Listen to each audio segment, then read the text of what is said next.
I think he's doing a bad job, but he's going to be out pretty soon anyway, Nate. But I call him too late. He's too late all the time. He should have lowered interest rates many times. This guy is a numbskull. He keeps the rates too high and probably doing it for political reasons. And he's building a building. He's $2.7 billion. They have a $900 million overrun.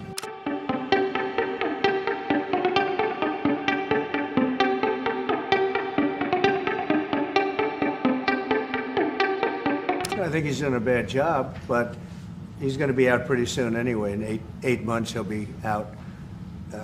But I call him too late. He's too late all the time. He should have lowered interest rates many times. Europe lowered their rate 10 times. We lowered ours none. And it's causing a problem for people that want to buy a home. Look, our economy is so strong now, we're blowing through everything. We're setting records.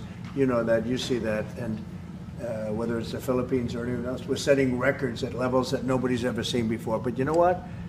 People aren't able to buy a house because this guy is a numbskull. He keeps the rates too high and probably doing it for political reasons. The only time I remember him cutting rates, I mean, he cut the rates just before the election to try and help Kamala or whoever he was trying to help. He probably didn't know.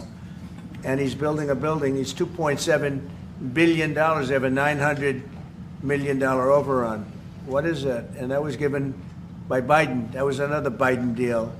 And this guy's building this building that's severely overrun. And what does he need the building for? What does he need? He needs space for more people. So they did a big study the other day, and they called all of the great intellects and the great economists and all of the great everything. And it was 71, and only 2 got it right. Me and another gentleman that happens to be very smart. 69 people got it wrong, and the Fed got it wrong, more wrong than anybody. And you know, he has these think tanks, and they build buildings for people that think. And it's really not thinking; it's a little bit of combination of thinking, but it's something you sort of have or you don't have. They don't. The job he's done is just terrible. He ought to raise interest rates. You know, we should be at 1%. We should be leading the world. Instead, we're paying 4%. And if you look at what that means, that's over $1 trillion in interest that we have to pay. That with the striking of a pen, we would be saving more than $1 trillion. I called yesterday and this morning for the Fed to do a big internal investigation to understand not their monetary policy, but everything else. The Fed has had big mission creep, and that's where a lot of the spending's going. That's why they're building these new or refurbishing these buildings. And I think they got to stay in their lane. And I think that based on the way they cut rates last fall, they should be cutting rates now. It's inconceivable. I know the Fed very well that they can be spending $2.7 billion to build a building. They don't do anything. It's the greatest job. You show up one day, a half a day, you make a little speech, the economy's doing well, the economy's not doing well, we're going to raise interest. And he's got it wrong. That's why I call him too late, T-O-O, too late. And it's really too bad. But it is affecting people that want to buy houses, and that shouldn't happen. And you know, he should lower them. Those rates should be 3 points lower. That's what they should be, 3 points lower, maybe more than that. Well, based on what I read, and I read pretty much what you read, it would be President Obama. He started it. And Biden was there with him, and Comey was there, and Clapper, the whole group was there. Brennan, they were all there in a room, right here. This was the room. This is much more beautiful than it was then, but that's okay. I have nice pictures up. They came out of the vaults. They were in there for 100 years. This is much more beautiful. We have the Declaration of Independence now in the room, which wasn't here. I guess people didn't feel too good about putting it here, but I do. But you know what? If you look at those papers, they have them stone cold, and it was President Obama. It wasn't lots of people all over the place. It was them too. But the leader of the gang was President Obama, Barack Hussein Obama. Have you heard of him? And except for the fact that he gets shielded by the press for his entire life, that's the one look, he's guilty. It's not a question, you know, I like to say, let's give it time. It's there, he's guilty.